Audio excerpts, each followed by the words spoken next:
This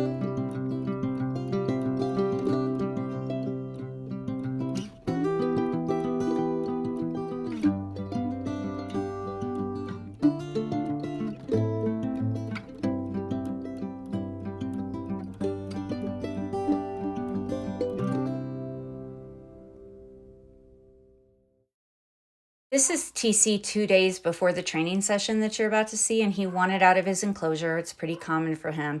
When I go to open his enclosure, he doesn't move off the plexiglass, and I don't like him to rub himself, so I usually reach in and pull him away from the plexiglass, because if I don't do that, he rides the plexiglass all the way until it's open, and sometimes he gets caught between the two pieces of plexiglass. He just doesn't know to move away from it, so I usually reach in, pull him off the plexiglass, and then I open the plexiglass the rest of the way, and I leave him free to come and go out of his enclosure as he pleases. The training session that you're about to see is 2 days later, and he already was partway out of his enclosure before I started the training, so I thought, well, I'll just do something simple, and I'll target him back to the scale that he sits in a lot of the time anyway, just on his own. You could see that he immediately oriented towards the target. He obviously knows what to do. He is almost 3 years old. He'll be 3 years old next month. And I have been working with him since he was 7 weeks old. So what he should have done, and what he has done in the past, is climb back into his enclosure and use those perches to move over to the scale. But he got a little impulsive and he just flew over to the scale, which I guess is one way to do it. And after that, this is me moving over to get his rat. And he followed the target along with me over to get the rat. And then he reoriented towards the target. And I'm going to ask him to come just a little bit out of the scale and then hold in place. And I'm counting in my head, 1,000, 2, 1,000, 3, 1,000. And I counted up to 20 seconds because I'm trying to slowly extend the time that he will hold in position at this target. And I'm just watching for any movement of his whole body during that time when I'm counting. And he was perfectly still except for his tongue flicking. And the tongue flicking is fine. This is him after he ate. And he's just resting in the scale now with his very full belly because I gave him a small rat, which is kind of a big meal for him. And he stayed there the rest of the day. This is our 12 or 14-year-old children's python, Stübben, who I didn't get until he was 10 years old. And his feeding response, as is with typical of mini Antaresia, was pretty ginormous. And I've done a lot of training with him to calm that. So this, again, was 2 days before the training session that you're going to see. And I just opened his enclosure to get that enrichment item out, which is an empty box. But he looked pretty intent on searching for food. And he was pretty reactive to what I was doing. So I just used that as an exercise to teach him that not every time his enclosure opens is he going to get food. And then this is our actual training session where you can see that he readily oriented towards the target. And he moves over to the activity station. I was really proud of him. I thought he's doing really well, but it only lasted so long. His impulse control is short-lived, and he he didn't strike at the target. He just opened his mouth there when he got next to the rock, so I went ahead and reinforced him after he left his mouth closed for just a few seconds. I tried to videotape him shifting back in, and for some reason, the camera taped the first few seconds, and then it stopped, and then it videoed the end.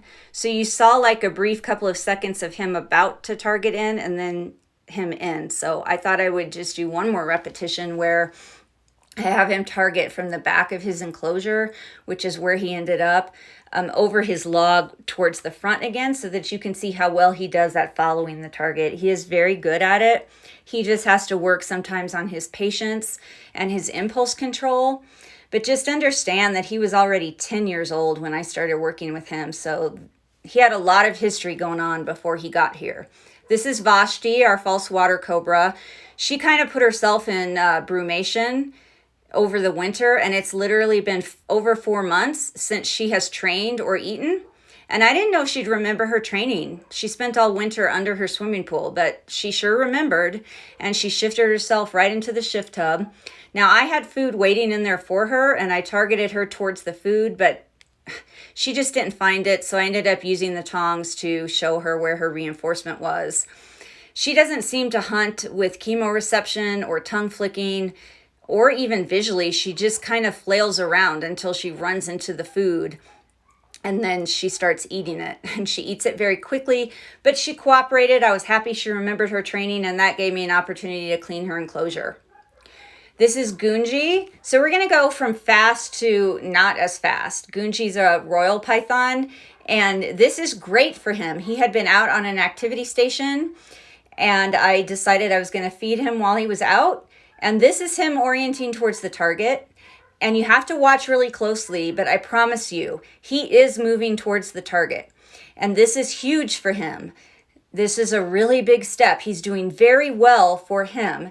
And so I reinforced fairly early. He actually moved several inches. And so I slowly bring the food up to reinforce him, because sometimes he gets scared if the food suddenly appears in front of him and he'll back off. He can move quickly when he wants to, and that is what you are about to see right now. So they can be fast when they want to be.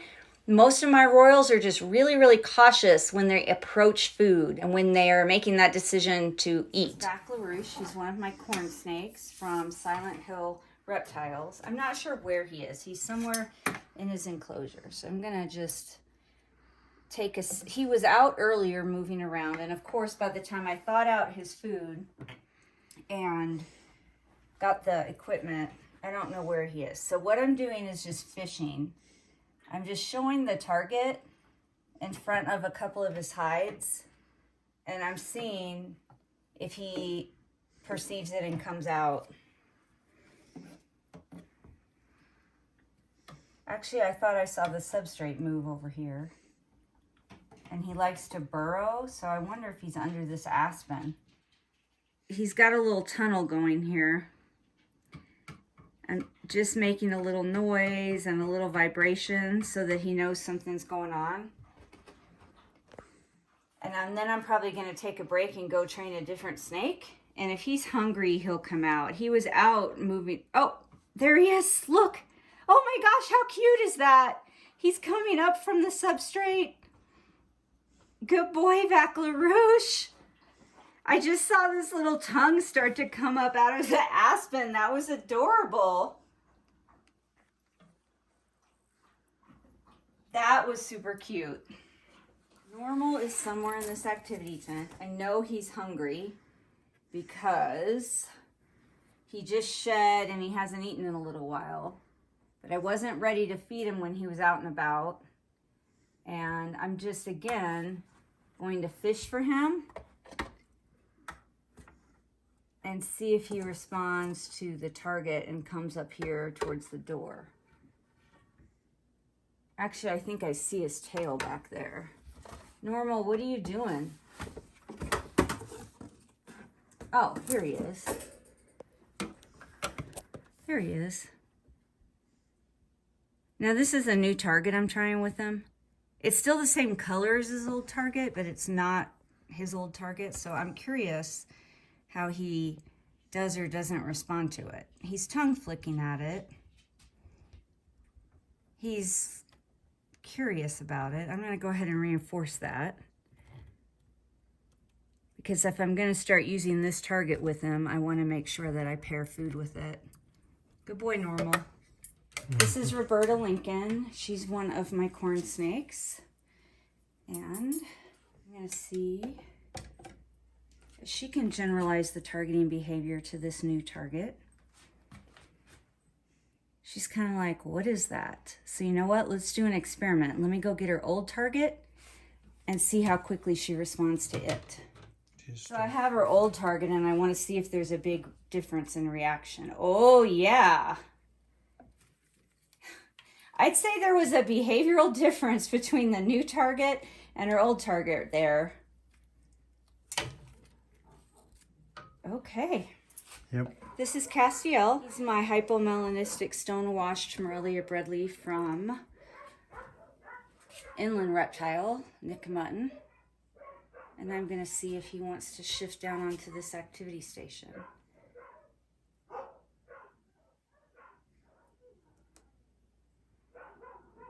My Morelia Bredli are usually super reliable learners and super reliable training, and usually everything goes off without a hitch when I'm working with them.